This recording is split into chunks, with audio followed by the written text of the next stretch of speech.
Shane Larkin out tonight? What did the imaging show? Shane's got a sprained shoulder, very, very sore. So out tonight and for the foreseeable future. Obviously he'll continue to strengthen it, work on it with our training staff and everything else. But I don't anticipate him back anytime soon. Is surgery a possibility or No, not right now. Not from anything we've been told. But he got hit pretty good, but the imaging suggested that surgery probably won't be needed. You guys have used him in various roles this year as kind of game-changing base change. How does your team change without him on the base? Yeah, I mean, we're just going to have other guys step up. We're used to that. So at the end of the day, that is what it is. He's played really well in this series and has done a lot of great things for us all year and through the playoffs. So it's a bummer for him. I think that's all where you always start in these scenarios, and then we'll figure it out. Coach, for all you guys said, he's been stabilizing force for you guys all year. And for you, during the ups and downs in the season, do you have conversation with him to ask him to step in as a leader, or he just react to it naturally? Al? Yeah. I mean, I've never had a conversation about leadership with Al in my life. Like, he is all he has to do is be himself on and off the court, and he's as good of a role model and leader as you can have. Is there a fine line now that you reach Game 5, maybe even Game 4, where you have to kind of say, hey, don't get involved in all the back and forth chatter, or the kind of not the aggression, but the trash talking that goes on during the game, and keep the guys on their game? Well, I mean, I think you have to play with a chip, but you have to play with poise. It's a fine line, obviously. Yeah, I think that's the right way to put it. But it's funny because as these series go on, it's always like, is this series getting chippy? Well, yeah, they all do.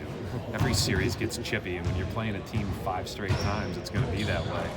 I mean, all of us, that play open gym get chippy after 5 straight games, so it's just the way it goes.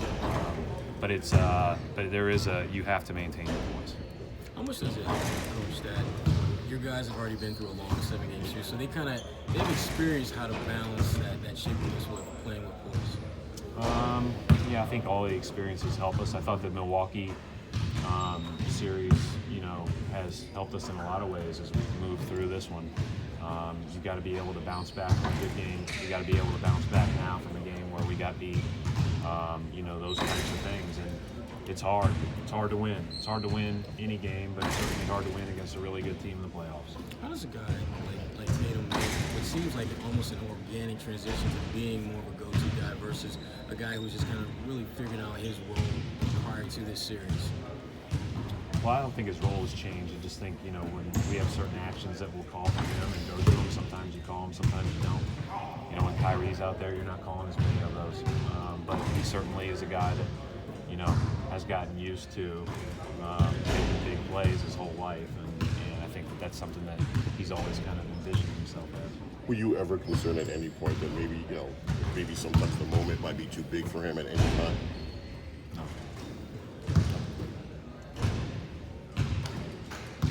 Is Jalen still on the bench restriction? From everything that I know, but he's felt better each day, each off day. He's felt a little bit better than the off day before.